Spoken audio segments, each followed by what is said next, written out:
मंडळी, आपण सध्या गावातील वातावरणात आहोत. आपल्याला कदाचित हे वातावरण छान वाटेल आणि निश्चितच गावातील वातावरण हे वेगळं असते शहरापेक्षा. तुम्हाला या ठिकाणी पक्ष्यांचा आवाज ऐकायला मिळेल, सुंदर अशी एक संध्याकाळ झालेली पाहायला मिळेल. आपल्याला जे दिवसभर आपल्याला तापणारा सूर्य असतो तो शांत झालेला दिसेल, थंडगार वातावरण झालेलं दिसेल आणि निश्चितच पक्ष्यांचा आवाजसुद्धा ऐकायला मिळेल. आणि बाजूला असे पक्षी वगैरे उडताना सुद्धा दिसत असेल. एक छान कुत्रासुद्धा चालला त्याच्यात आणि थोडंसं एक सरावर या ठिकाणी पाणी साचलेलं. म्हणजेच काय तर ज्यावेळेस बरसात वगैरे असते त्यावेळेस नदी असेल, नाले असतील, हे तुडुंब वाहतात. परंतु संध्याकाळचं वातावरण म्हणलं की ते खेड्यातल्या लोकांचंच असावं. आपल्याला हे वाटते की नको, बस झालं आता. रोज तीच ते नोकरी, रोज ते शहरात फिरणं, सकाळी उठणे, ड्युटीवर जाणे, तीच सकाळी लगबगीतनी 4 व्हीलर पकडणे, तीच आपली धावती ट्रेन पकडणे. ही खूप धावपळीचं जीवन आहे.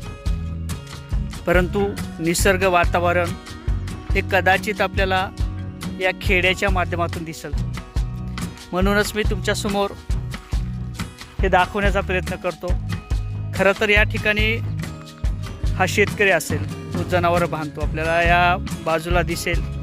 आणि पहिले मी तुम्हाला त्याचं शेण वगैरे असते, त्या शेणाचं खूप महत्त्व आहे. ज्या पद्धतीने आपल्याकडं सुरुवातीला जनावरं होते, गाई म्हशी, आणि आज जरी आपण नोकरीवर असेल तरी त्या गोष्टीला आपण जाणतो की आपल्याला समजेल हे जनावराचं शेण वगैरे आहे. आणि त्या गोष्टीची कदाचित तुम्हाला आठवण असेल की आपण आपले वडील आजोबा हे शेती करायचे पूर्वीपासून. आणि शेती केल्यानंतर त्या ठिकाणी आपल्याला जनावरं आपल्या शेतामध्ये असायचे.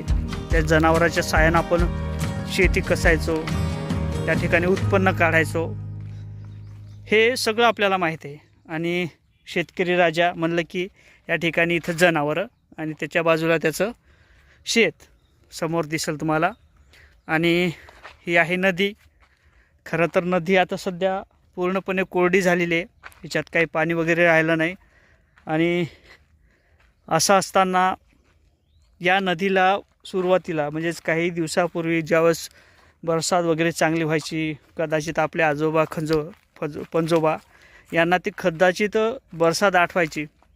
आणि या बरसातीच्या टायमालासुद्धा या ठिकाणी भरपूर काही पाणी असायचं. आणि या उन्हाळ्याचा दिवस जरी असला तर त्या ठिकाणी असे पूर्वीचे लोक म्हणत होते की नदीला भरपूर पाणी असायचं. आम्ही त्या ठिकाणी आंघोळी वगैरे करायचे, त्या ठिकाणी आपल्या जनावराला धुवायचे, असं वातावरण होतं. परंतु आता हे दुर्मिळ होत चाललं. कदाचित काही दिवसात आपल्याला हे पाहायला मिळेल का नाही मिळेल काही सांगता येत नाही. असं वातावरण आणि धावपळीचं जीवन हे सगळं बिल्डिंगने वापलेलं आहे. मोठमोठाला बिल्डिंग, मोठमोठाला सिमेंटचे रोड, डांबर रोड, मोठमोठाला उड्डाण पूल, हे असं आपल्याला सगळं काही दिसेल. एक खेडच आहे की फक्त त्या ठिकाणी आपल्याला हे वातावरण पाहायला मिळते. संध्याकाळची सुरुवात पाहायला मिळते. कारण तर सूर्य जरी शांत झाला असेल तर तो परत सकाळी तापणारच आहे. आणि आपल्याला जे ऊन पाणी पाऊस ह्या गोष्टी जे निसर्गातून मिळतात, या गोष्टीचं कदाचित कोणाला महत्त्व नसेल. परंतु एखादी गोष्ट आपल्याला सहजासहजी मिळेल तर त्याचं महत्त्व हे कोणाला नसते. आणि निसर्ग कुठेतरी लुप्त होत चाललेला आहे. समोर आपल्याला हे छोटे छोटे प्राणी उडताना दिसत असतील. हे वातावरण आहे खरं शहरातल्यापेक्षा खेड्यातलं.